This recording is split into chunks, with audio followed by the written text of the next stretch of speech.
What's going on, guys, and welcome back to the Film Room. Today we're going to be discussing some ways that this dreadful Dallas D can be improved immediately.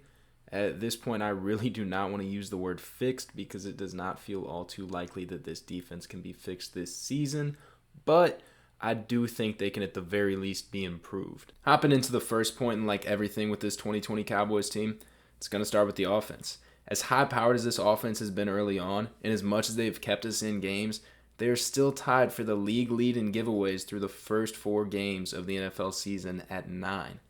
Obviously, the defense has not been helping counter this much by only forcing 2 turnovers through 4 weeks, but they are certainly not all to blame for the league's worst turnover differential at -7.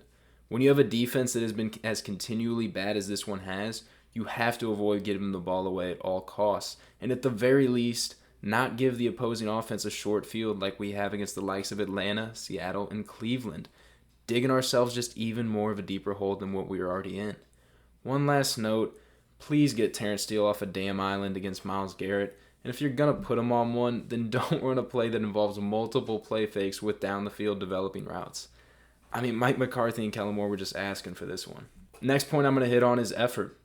Plain and simple, I don't love the hustle I'm seeing out of this defense. Granted, it's definitely not the entire defense, but it wasn't hard in going back and watching this Cleveland game film to see guys taking off plays and jogging on the field. This was the most noticeable on a few plays from their $12 million linebacker, Jalen Smith. It's really just disheartening as a fan of this team to watch the guy that's supposed to be leading this defense jogging around and showing no signs of physicality whatsoever. I thought we had a really talented player in Jalen when we signed him, and it just seems as if he has done nothing but cash checks and check out. I mean, regardless, I don't really care anymore if Jalen's not the talent we once thought he was. There's not much we can really do about that at this point. I mean, I guess besides trading him, I know his contract after the 2021 season has an opt-out on it. But I at least want to see the effort and physicality we saw out of Jalen before he got paid. It just doesn't seem like it's there anymore. I think DeMarcus Lawrence hit it on the head when he called this defense soft this past weekend. And say what you want about D-Law, but I at least see a consistent effort out of him, and that's not something that can be said about every man on every play in this defense. Just hoping this group from here on out can do the bare minimum and play with some heart, and I think we can at least go from allowing 36.5 points per game to 30. One thing I was actually excited to see out of this defense this week came in a change of personnel. After getting beat over the top for what seemed like the 100th time, Mike Nolan had finally seen enough and benched Darian Thompson in favor of second-year safety Donovan Wilson. Wilson has been one of those players who has been continually hyped up during practices and camp, but is still considered a project that rarely sees non-special team snaps. At this point, though, I was glad Nolan, like the rest of us, had seen enough of Darian Thompson and figured it couldn't get any worse, and when Wilson was put in, it definitely didn't, at least from a safety standpoint. Aside from not looking entirely comfortable at first and being a little weary pre-snap, Wilson played himself a solid game, leading the Dallas defense with 10 tackles on the day. And even he got credited for a sack. It wasn't really a sack, but he did get credited for one. Many of his tackles, of course, came due to the front seven's inability to prevent the running back from getting to the third level. But I won't knock young Wilson for that, as he showed great hustle and physicality when the front seven failed.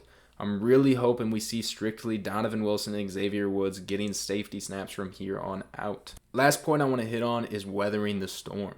We have to remember that we're only 4 weeks into the season and that the NFC East, honestly, even if they don't deserve a playoff spot, they're going to be given one anyway. We play the Giants this week, who are without Saquon Barkley, of course, and are dead last in total offensive yards and points per game. The following week, we play an Arizona team who, while I am scared to see our defense match up against, was not able to get much going against an average Carolina defense. And yes, I wish our defense was at least average, but I think we should be able to put up a fight against this Cardinals team. After that, we head onto the road to Washington, and here's where I make my point. Once we head to Washington, our defense will finally start to be able to patch itself up in terms of currently unavailable players. First, our secondary will likely return 2 starters who have been missing since Week 1 and Week 2 respectively, and Anthony Brown and Chidobe Awuzie. Jordan Lewis has flat out not been good covering the slot in place of Brown, and Cheeto was really solid opposite of Trayvon Diggs through the first couple of weeks, only allowing 5 completions for 69 yards when targeted in Weeks 1 and 2.